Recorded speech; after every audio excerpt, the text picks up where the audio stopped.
carnivore diet? Is it cute or is it killing you? From Joe Rogan to Jordan Peterson, the carnivore diet is everywhere. They say it reduces autoimmune diseases, reduces acne and even anxiety.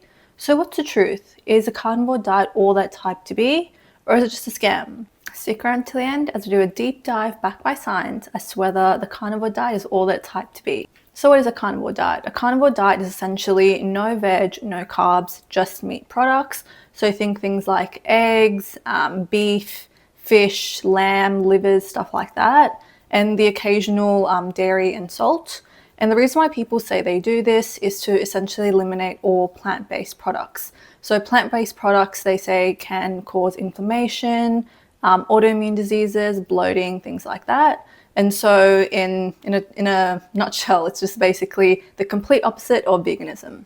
The reasons for why people do this is quite vast. So you have very famous people like Joe Rogan or Dr. Shawn Baker. And the reasons include weight loss, so essentially no carbs, things like that, meaning you lose weight. The other one is gut health, so it's essentially seen to get rid of any type of foods that can cause inflammation, as some vegetables can do that, especially the cruciferous kind. Another one is skin issues, so eczema or acne.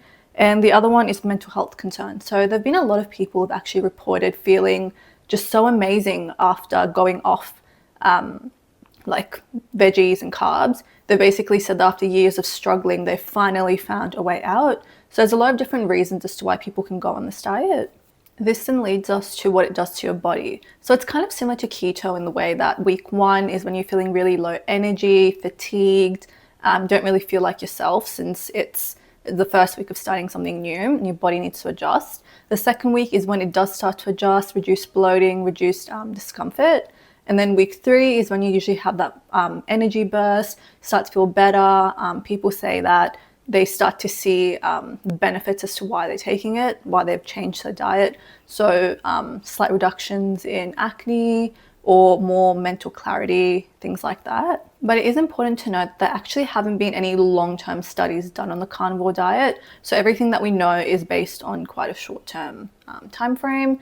And as always with anything, it's not a one-size-fits-all. So it's really important to see what works for you, as one thing may be amazing for another person and someone else feels absolutely crap on the same thing. The facts and the fiction. Now it's a section you definitely don't want to miss. So the first one is you need fiber to be regular in terms of bowel movements. Technically, no.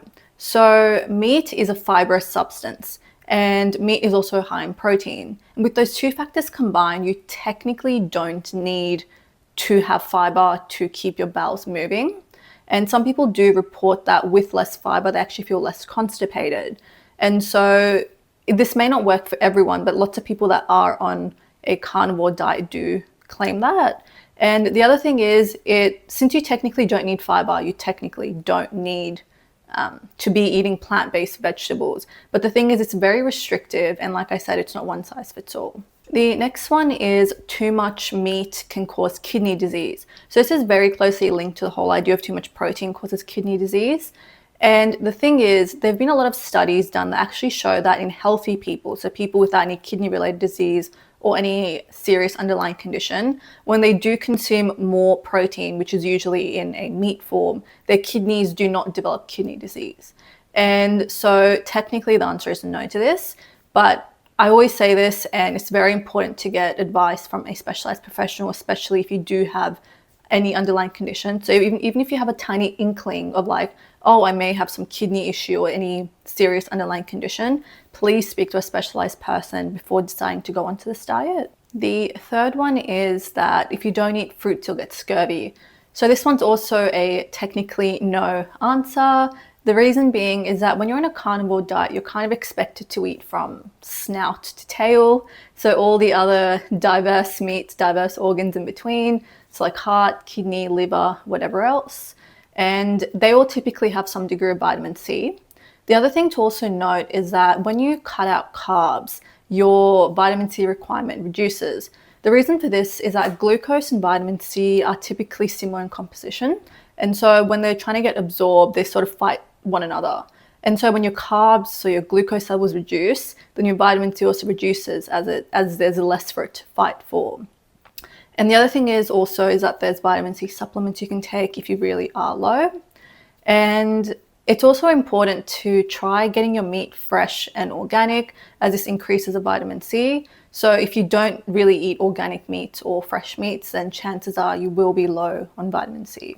Now, the million-dollar question, should you go on a carnivore diet? The answer to this, as with everything, is that it depends. So some people may want to try it if they have, for example, persistent gut issues. Think IBS that just doesn't go away. This may be helpful since a lot of the times carbs can be the culprit. They can be causing those issues. Another one is food sensitivities. So this is sort of linked to the previous one, since there are a lot of different types of foods that aren't meat that can cause sensitivity, especially later on in life. It can be one way to, I guess, find a root cause, or at least find something that works in the time being. And this can also be an interesting one if you do want to try a new diet under guidance, as this is something, especially when it comes to restricted diets, I as a nutritionist always say it's advisable to get help, as I have tried different types of diets myself in the past, unguided, and it did not go well. So that's just a little food for thought. If you do decide to go on a carnivore diet, it's really important to be smart about it, in the sense of make sure you track everything, have a little calendar. It can be physical. I'm sure there's heaps of apps these days, or even just on your notes app, jot down like every day how you feel. Because the thing is, some people can think, okay, week 1, I'm expecting to feel bad, but then week 2, 3, 4 go by and they're like, wait, I still feel bad. And that's something to get looked at, since that is not what's meant to happen. And the other thing is also get recent checkups, like blood tests every few months, just make sure that nothing funny is going on. And yeah, as I've said before, it's always best to get a nutritionist or some specialized help, as things can go south real quick if not done well. I personally have not been on a carnivore diet, but I've known heaps of people that have and done plenty of research onto the space. So if you have been on one or planning on doing it, let me know in the comments below what you think. And if you enjoyed this video, please make sure to like, share and subscribe, as that's how we grow and I can get more juicy content out like this. Wishing you all happy digestive systems. Until the next one.